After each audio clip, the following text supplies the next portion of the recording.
حضرت فاطمہ الزہرا سے کئی اولادیں ہیں، حضرت امام حسن، امام حسین، امام محسن، حضرت زینب اور حضرت ام کلثوم، اور ایک بچی اور تھی رقیہ، ان کا انتقال ہو گیا۔ حضرت محسن کا بھی آغازی میں انتقال ہو گیا، کم سنی میں انتقال ہوا، اور یوں یہ 4 بچے ہیں جن سے کثرت سے اولاد آگے بڑھی، حضرت زینب، حضرت ام کلثوم، حضرت امام حسن اور امام حسین۔ حضرت امام حسن بڑے شہزادے ہیں، حضرت امام حسین پھر ان کے بعد ہیں، حضرت زینب حضرت علی کی بہادر بیٹی ہیں۔ مزار مبارک شام میں ہے، اس فقیر نے زیارت کی ہے، اور شام کے مزارات میں سب سے پروقار مزار، سب سے چمکتا ہوا مزار اور سب سے وسیع مزار حضرت سیدہ زینب بنت علی کا ہے۔ اور حضرت ام کلثوم یہ حضرت امیر المومنین سیدنا فاروق اعظم رضی اللہ تعالی عنہ کے نکاح میں آئیں، اور انہوں نے حضرت علی سے رشتہ مانگا، اور حضرت علی نے ان کے نکاح میں حضرت ام کلثوم کو دے دیا۔ ان کا مزار پر انوار بھی ملک شام میں ہے، اور اس فقیر نے اس کی زیارت کی ہے۔ اللہ نے اپنے محبوب کی اولاد کو حضرت فاطمہ الزہرا رضی اللہ تعالی عنہ کے ذریعے جاری و ساری فرمایا، اور آج دنیا میں جہاں کہیں آپ روحانیت کی چمک دمک دیکھیں گے، اس میں بڑا حصہ سادات کرام کا ہے، اہل بیت کرام کا ہے۔ حضور سیدنا غوث العظم رضی اللہ عنہ اہل بیت کرام میں سے ہیں، حضور سیدنا داتا علی حجویری اہل بیت میں سے ہیں، حضرت شہباز قلندر اہل بیت اطہار میں سے ہیں، حضرت پیر مہر علی شاہ صاحب گولڑا شریف والے اہل بیت اطہار میں سے ہیں۔ بڑے بڑے اولیاء اللہ اہل بیت اطہار میں سے ہوں گے، کوئی حسنی ہے، کوئی حسینی ہے، کوئی نجیب الطرفین ہے، حسنی بھی ہے حسینی بھی۔ سیدنا غوث اعظم رضی اللہ عنہ نجیب الطرفین حسنی حسینی۔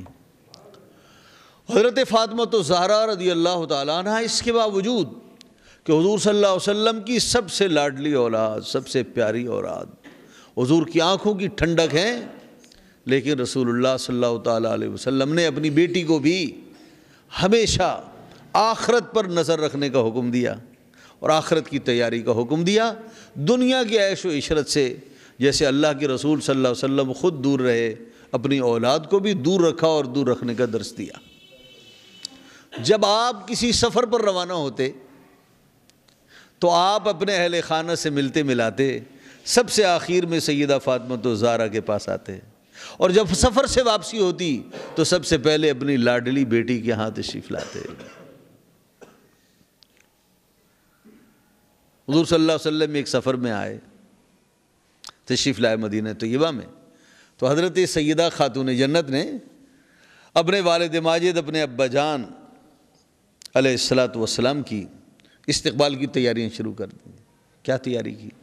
گھر کی صفائی کی، گدا چادر درست فرمائی، اور دروازے پر ایک اچھا سا پردہ لگایا، اور حضرت امام حسن و حسین کو چاندی کے کنگن پہنائے، بھئی یہ تیاری کرائی۔ حضور صلی اللہ علیہ وسلم تشریف لائے تو آپ کے مزاج انور میں اور آپ کے چہرے اثر پر حضرت سیدہ فاطمہ الزہرا نے غم، ناپسندیدگی آپ نے نمایاں دیکھی۔ عرض کیا ابا جان آپ مجھ سے ناراض ہیں؟ فرمایا نبی اور آل نبی کا زیب و زینت سے کیا تعلق؟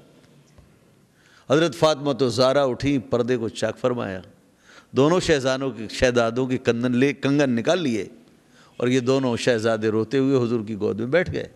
آقا اور مولا صلی اللہ علیہ وسلم نے ان کی پھر دلجوئی کے لیے ہاتھی دانت کے کنگن منگوائے، اور فاطمہ الزہرا سیدہ کائنات کے لیے ہاتھی دانت کا ہار آپ نے منگوایا، اور یوں وہ سیدہ کائنات کے گلے میں ڈالا اور ان کے گردن مبارک میں ڈالا، اور ان شہزادوں کے بازوؤں میں، ان کے ہاتھوں میں، کلائیوں میں وہ ہاتھی دانت کے کنگن ڈالے۔ حضور سید عالم صلی اللہ تعالیٰ علیہ وسلم کو اس قدر یہ عزیز تھیں، حضور کا وصال ہونے لگا تو ایک دن پہلے فرمایا اپنی بیٹی کو بلایا، قریب بلایا، سرگوشی فرمائی، کان میں بات کہی تو رو پڑی، پھر دوبارہ سرگوشی فرمائی تو آپ ہنس دی۔ میں کہا کرتا ہوں ان کے ہاتھ میں ہے دل، جب چاہیں رلا دیں، جب چاہیں ہنسا دیں۔ تو حضرت عائشہ ام المومنین نے پوچھا کہ آقا اور مولا صلی اللہ علیہ وسلم نے تم سے کیا کہا؟ میں تمہاری ماں ہوں۔ تو عرض کیا میں نہیں بتاؤں گی۔ جب حضور کا انتقال ہو گیا اور اپنا وصال قریب ہونے لگا تو پھر ام المومنین نے پوچھا کہ میں تمہاری ماں ہوں، ماں کا حق جو اپنی اولاد پر ہوتا ہے اس حق کے واسطے سے پوچھتی ہوں کہ رسول اللہ صلی اللہ علیہ وسلم نے آپ سے یہ 2 سرگوشیاں فرمائیں، ایک بار آپ ہنس پڑیں، ایک بار رو پڑیں، اس کی وجہ؟ تو پھر انہوں نے بتایا کہ اب ہم دنیا سے جا رہے ہیں اور اب ہم بتائیں گی تاکہ یہ معاملہ راز نہ رہے۔ اس وقت راز تھا جب تک کہ رسول اللہ صلی اللہ علیہ وسلم بقید حیات تھے۔ فرمایا کہ رسول اللہ صلی اللہ علیہ وسلم نے میرے کان میں سرگوشی فرمائی اور مجھ سے فرمایا کہ بیٹی ہم جلد دنیا سے کوچ کر رہے ہیں، ہم دنیا کو چھوڑ رہے ہیں، ہم داعی اجل کی دعوت پر لبیک کہہ رہے ہیں۔ تو میں رو پڑی، اور اس کے بعد جب حضور نے مجھے روتے دیکھا، حضور کو رونا ان کے لیے گوارا نہیں تھا، پھر سرگوشی فرمائی، فرمایا بیٹی تم اس سے خوش نہیں ہو کہ میرے اہل میں اور میری آل میں، میرے اہل بیت کرام میں سب سے پہلے جو بندہ مجھ سے ملے گا بیٹی وہ تم ہو۔ تو یوں میں ہنس پڑی۔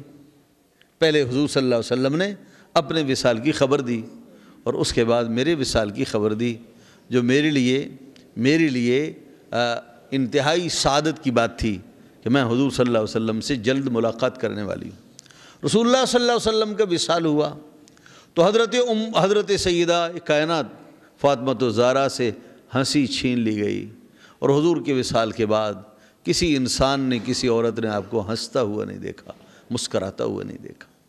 حضور صلی اللہ علیہ وسلم سے فراق کے غم میں گھلتی رہیں، اور اسی غم میں ان کا وصال ہو گیا، اور 6 ماہ کے اندر اندر آپ کا انتقال ہو گیا۔ جب وصال فرمانے لگیں تو اسماء بنت امیس سے فرمانے لگیں کہ مجھے بہت عجیب لگتا ہے کہ چارپائی پر، جنازے کی چارپائی پر مرد کی لاش کو رکھا جاتا ہے، عورت کی لاش کو کفنایا جاتا ہے، رکھا جاتا ہے، عورت تو پوری طرح سے ڈھانپی نہیں جاتی، عورت کے اعضاء کی بناوٹ، اس کے کندھے، اس کے پیٹ، اس کے کولہے سب کچھ نظر آتے ہیں۔ یہ مجھے بہت عجیب لگتا ہے، اور مجھے تو یہ گوارا نہیں ہے کہ میری لاش کو یوں اٹھایا جائے اور لوگوں کے سامنے رکھا جائے۔ تو اسماء بنت امیس نے کہا رضی اللہ تعالیٰ عنہ، کہنے لگی کہ مجھے یاد آیا جب ہم حبشے میں ہوا کرتے تھے اور ہم نے مکے سے حبشے کی طرف ہجرت کی تو ہم نے اہل حبشہ کو دیکھا کہ وہ اس طرح کیا کرتے تھے کہ میت کو جس چارپائی پر لیٹاتے اس کے چاروں اطراف میں چھوٹی چھوٹی لکڑیاں کھڑی کرتے اور لکڑیوں کے اوپر پردہ ڈال دیا کرتے، اور اس طرح سے عورت کی لاش چھپ جاتی تھی۔ تو آپ بہت خوش ہوئیں، فرمایا میرے ساتھ ایسا ہی معاملہ کیا جائے۔